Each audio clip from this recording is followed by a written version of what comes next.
Hello, and welcome to my channel. My name is Jonathan Cohn, and today I have my book review of the book Camp Scare by Delilah S Dawson, a middle grade by Delilah Dawson. If you follow my channel, you know I'm a big Delilah Dawson fan. I read her novel The Violence, which was amazing and very difficult to read. Also, her Star Wars novels Phasma and Black Spire, some of the best plots in Star Wars currently. And then I've also read some other books. Her YA books, Hit and Strike, were brilliant. And I read her novel Mine, which is another middle grade horror novel that I thought was really well done. And if you enjoyed Mine, you will probably really enjoy Camp Scare. One thing I was talking about with Delilah Dawson is her ability to make characters not just relatable, but real. You feel like Delilah Dawson has done her research, or at least has been through this herself. The way that she writes young teenage girls, or preteen girls in these cases, is just very relatable. And well, I was not a preteen girl, I was a preteen boy, and I had friends who were girls, and the dynamics that I would have with them just felt so real.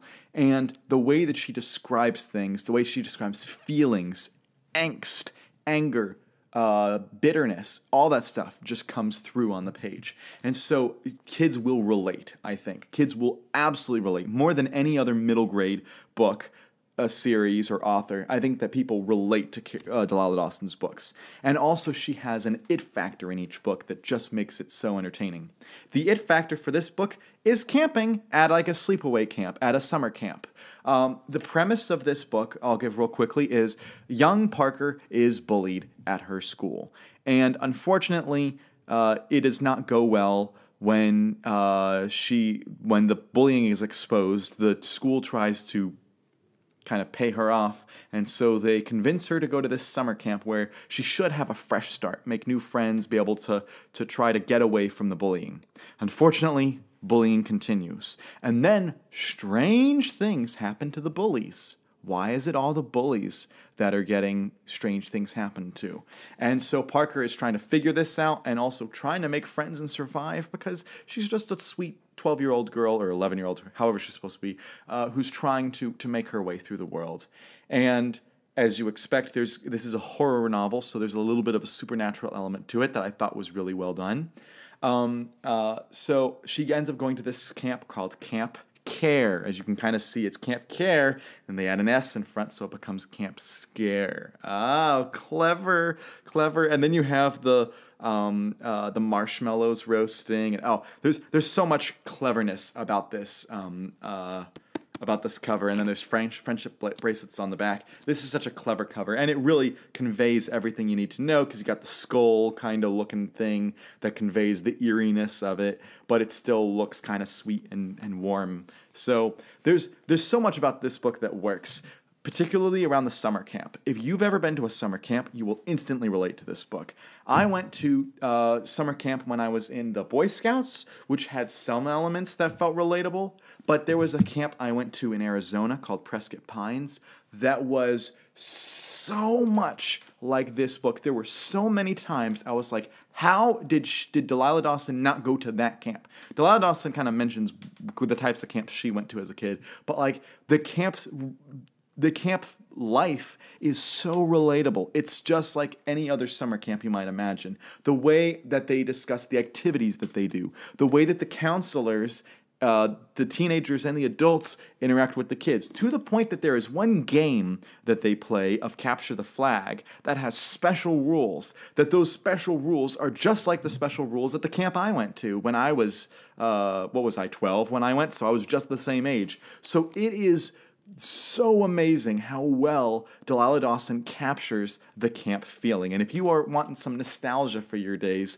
read this book and your memories will kick in. So that's, for adults, that's kind of a lot of fun for us. Also, as I mentioned, the main character is so relatable. I just wanted to be in the story so that I could give her a hug, so that I could tell her it's all going to be okay, to try to reassure her, because she just goes through such a hard time. Just like, the character in Mine is moving to a new place in Florida and doesn't like her house and doesn't have friends and you just want to tell her it's going to be okay. I felt the same way with Parker. I just wanted to tell her it's going to be okay, Parker. And so on the relatability, on the plot, on everything, this book works so well. Here's where the book doesn't work well. This is supposed to be a kid's book, and kids can handle a little bit of darker elements. Kids can handle maybe telling a ghost story or something. Here's where the book gets too dark. Towards the climax of the book, it is revealed that there is an element of bullying that leads to suicide/murder. And it's hard to explain without giving away too much of the book. But basically, there's bullying of a character, not the main character, but of a character that has led to murder/suicide. It's kind of both. And when you read it, it is super dark for like one chapter. And it's really hard to read. But it makes sense in the story. And I think that when you conclude the book, you feel understandable why it was included, and it works. However, there are some, this is aimed, I think, at like 9 to 13-year-olds in that range. It's a middle grade book. And certainly I know some middle grade students. Some of my students at my school, I know 100% could handle this book. But there are other students that couldn't. And so my plea to parents, as always, with every middle grade that I read, is you should read the book, or at least do research on the book, and then if you feel that your child is ready for it, let your child read it. If they're not ready for it, don't let them read it. So I think that parents need to be involved in their child's reading if they want to screen what their child's reading and make sure their child's ready for it. So that's my best recommendation. For instance, I couldn't put this book in my school classroom because of some of the stuff that it deals with, but I could certainly tell one of my students, hey, I think you're ready for this. Maybe ask your parents if you can read this. So it's certainly an entertaining story. Oh, so entertaining a story. And so relatable a story. And there's an element of grossness to Delilah Dawson's writing. She will write about bodily fluids that just goes to the line of, like, if she had written any more, I would have been like, no, I can't read this. But she wrote just enough that I'm like, ew, gross, I have to keep reading. It's really weird. It's really weird that she has this ability to do this. And it's also really sad that these books haven't really taken off. Certainly this book did well enough to get a paperback copy, because I have the paperback copy, and this book did, okay. I was actually at the release party for this book that Delilah Dawson did in Georgia, and it was really sad. Delilah Dawson had put a lot of restrictions on it, like you had to be wearing masks. This came out in late 2022, so most of the pandemic stuff was over. But Miss Dawson had reasons for why she was very particular about the masking mandates, and for some reason, despite the fact that they had 30, 40 chairs prepared, only 2 people showed up.